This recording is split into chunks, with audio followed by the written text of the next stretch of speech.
A belief, well, a belief is the acceptance of something, an idea or a concept, based on evidence that's not really there. There's no actual proof that it's there. So belief is acceptance.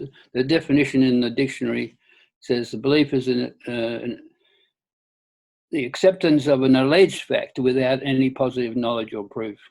Blah blah blah blah blah. So yeah, it's interesting. Belief is the last thing that people want to really investigate because it's kind of private, and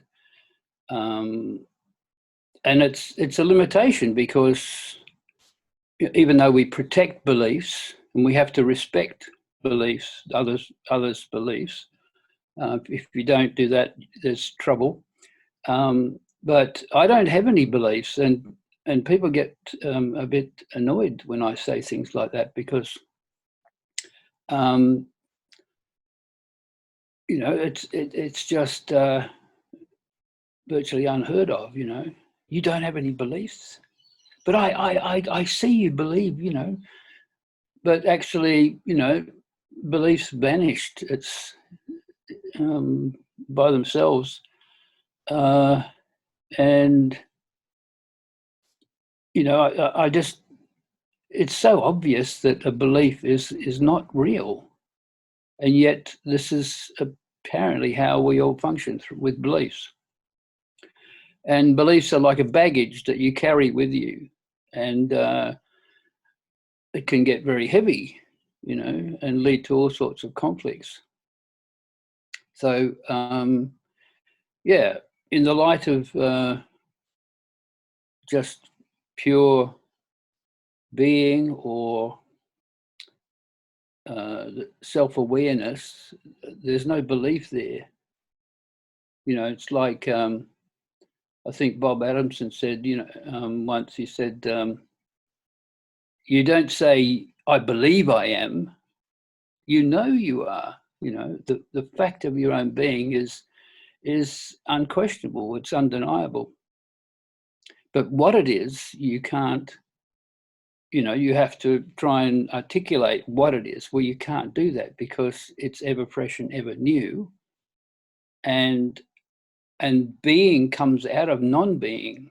So this thing is that you're doing is about nothing. Well, the nothing or the no thing is non-being, but out of that non-being, being is expressed, ever fresh and ever new. And you can't pin it down because it's not a thing. You know, the body is the thing that everyone identifies with. You know, this is me, man. You know, come on. You want to attack me? This is me. But, you know, the investigation into that belief that I am the body can reveal something totally unexpected. And it's like a revelation. It's like, wow, I can't actually find this me. You know, if I go looking for it, I can't find it. You know, where's the beginning of it? Where's the end of it?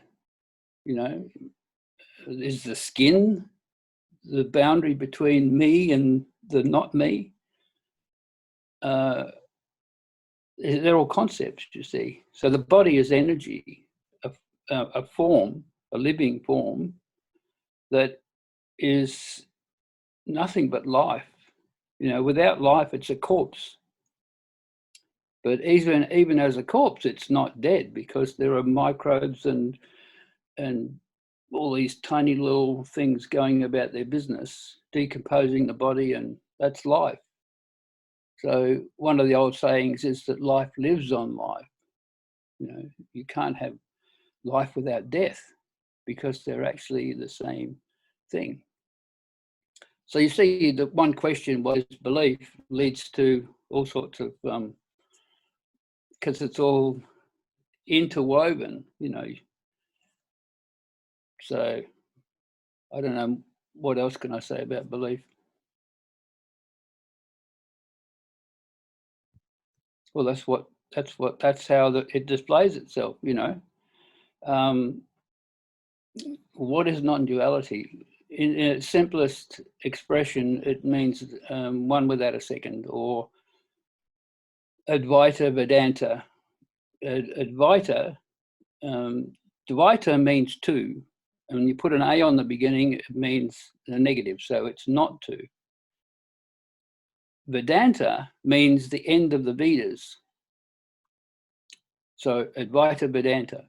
So not two at the end of the Vedas. Now the Vedas are a song that priests sing. It's long, very, very long, and they sing it. But at the end of the Vedas, when the song is finished, there's silence. There's a sense of relief. When everything is said and done, there's silence. So not two, silence. The no thing, which everything expresses from, fresh and new. So in its essence, it's no thing appearing to be everything. But you can't pinpoint any single thing. You know, where does the ocean begin?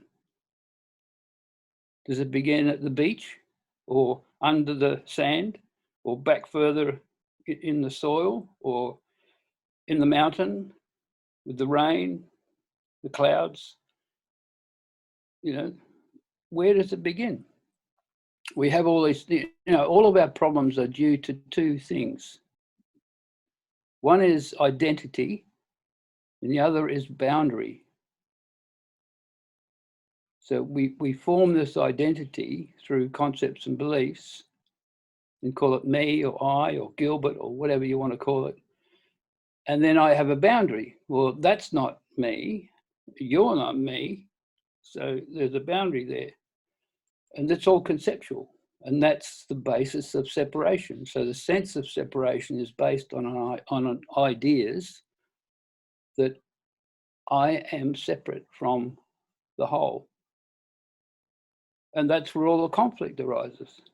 I feel vulnerable because I'm separate, but it's based on an idea. And if you investigate that idea, that belief, you can actually see that it's not based on anything real. So what happens then? There's a sudden recognition that without a concept, there's just awareness. There's not even an idea of self or I or me. It's just self-aware, which has no beginning or end. See, it's timeless. The awareness is timeless. Mind, so-called mind, is time. You know, it's seemingly engaged in beginnings and ends, life and death, birth, good and bad. You know, it's all dualistic, or this toing and fro, me, not me. And relationship is relative. Relationship is relative to, you know, Gilbert relative to Mrs. Brown or whatever. Relativity, that's dualism or duality.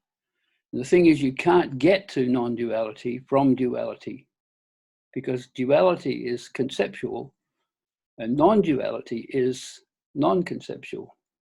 It just is. So one without a second, it just is. And then we introduce ideas like, I heard somebody say, I'm a non-dualist. And I had to have a little bit of a giggle, because what kind of a label is that? It's like, I belong to a club. You know, it's very trendy to be a non-dualist, but it's a ridiculous word. I mean, honestly, and non-duality is not a religion. It's not a club or something you belong to, or you get thrown out of because of your bad behavior. Non-duality simply means the whole. And the whole has never been divided. You know, just contemplate that for a minute. The whole has never been divided. And what has happened to all the major religions is, you know, they're all, in essence, they're all pointing at the non-dual essence of life. In the beginning of their text, you know, read it for yourself. It's very non-dual. Then it breaks up into a story, you know, and factions, and even the Christians have got all these different, the Catholics and the Protestants and the this and the that and the Methodists, and they all break up. And it's interesting, in my personal, so-called personal history, I was born into a semi-Christian family, and we were connected to the Methodist form of Christianity. And I, at one point, I asked, you know, how come, you know, we're different from the others? And well, one of the elders told me that a long time ago they had an argument over when the ceremony of having the wine and the bread should be every week or every month or something, and they divided over that, and it's like crazy. And it's a bit like Gulliver's Travels. I don't know if you've ever read Gulliver's Travels, where the two different nations fight over which end of the egg to chop off when you're having a boiled egg. You know, that's the nature of it. It seemingly divides into these factions, and that's how it expresses. So, in essence, it's singular or unity, and then in expression, it appears to break down into factions. And we see this in lots of forms in so-called society, you know. Nations begin sort of strong, and then they break up into factions, and then you have a kind of a chaos that, you know, and revolutions and people fighting with people, demonstrating, and nobody really knows what they're doing. You know, it's just, you know, I'm angry. But, you know, what are you angry at? You know, it's your anger. What is the basis of this anger? Find out what it is.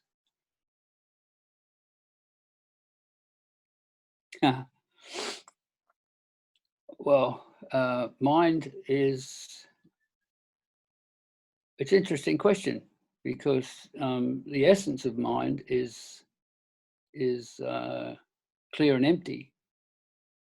But mind, as we normally speak of it, we always blame the mind, you know, blah, blah, blah. We turn it into something that we can blame, which is kind of ridiculous. But mind is thought, feeling, emotion, impressions, images, ideas, concepts, all these things are the content of so-called mind.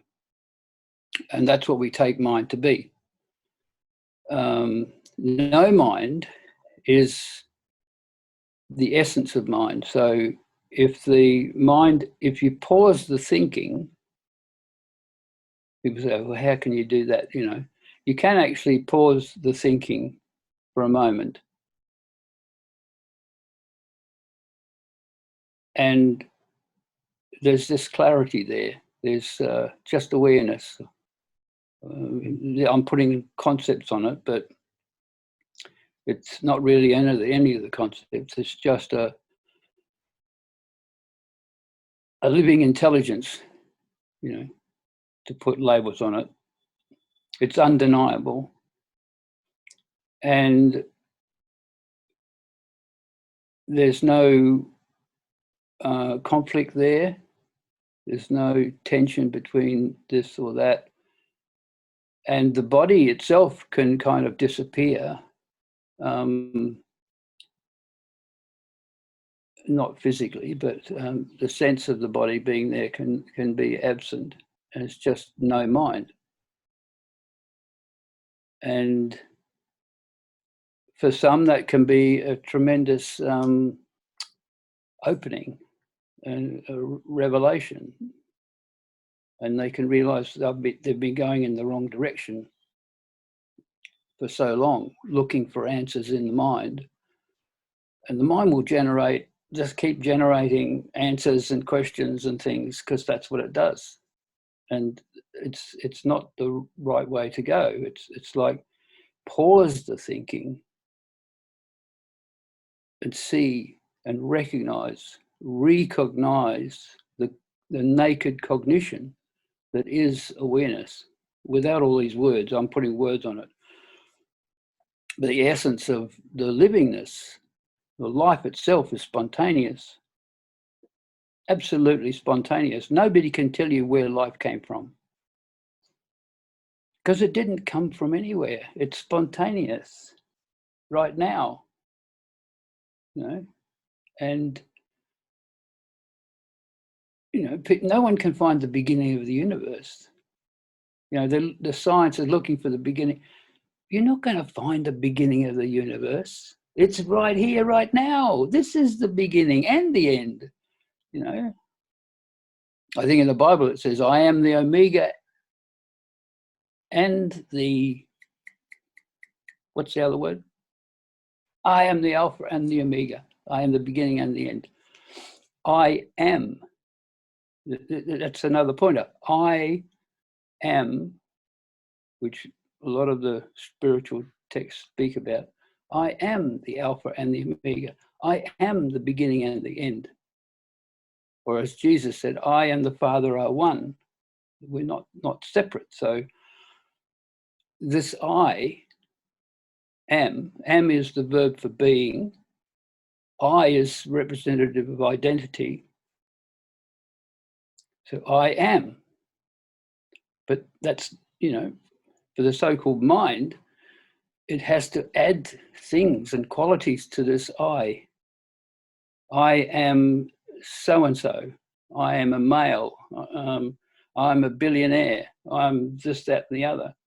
I've got a really nice red sports car. You know, we add things onto this sense of I am.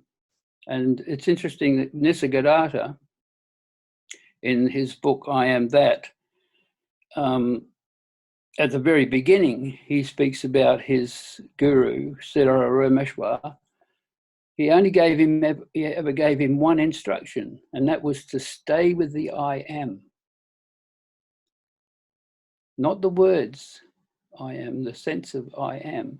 And Nisargadatta says that he did that. Every spare moment, he's just stayed with that I am. And as he says, in the space of 3 years, it was done. And everyone grabs onto the 3 years. 3 years. Oh, it's only going to take 3 years. But miss the essence of it. Stay with that I am, that sense of presence, and see what's there. You know, or the Vedanta at the end of the Vedas, silence. Spontaneous awareness. Well, what isn't spontaneous? Everything is spontaneous. And awareness is just a label that we hear so often. The cognition, there's an activity called the activity of knowing. The knowing is there. You can't deny it. You know, some people say God doesn't exist. But they can't say I don't exist. Some people do. And some people tell other people they don't exist. But it's absurd, you know. You cannot negate the fact of your own being. And yeah, it's that's it. I've forgotten the question now. What was the question? What is spontaneous awareness? Ah, yes, yes. Yeah, well, putting labels on things is a big problem. For who has the problem? Well, you know, like the awareness is there. What you think about it is something else. So awareness is non-conceptual. So it's not a container. It's not a container that contains all the concepts, but the concepts appear on that non-conceptual awareness, and they disappear. Now, a thought doesn't have any duration. It's there and it's gone. You know, some people say, "Oh, I've got this thought running around in my head." You know, that's just a concept. That's like a cartoon. You know, like two cats chasing each other, or a cat and a mouse. Yeah, it's spontaneous. And then we have concepts, but none of them stay. They come, they go. There's nothing for them to stick to. You know, like that's one of the signals or the signs of true recognition, is that there's just naked awareness and there's nothing sticking to anything. The concepts come and go. They don't stick to anything because the reference point, me, is a fiction. And when you see that it's not real, you also know that it could never have been real, ever. If you see something is not real, when was it ever real? It's just a belief. And that's the point I get back to often, is that, you know, belief is never something true or real. It's an accepted, you know, concept or idea or whatever, that it's not real. But who wants to know that?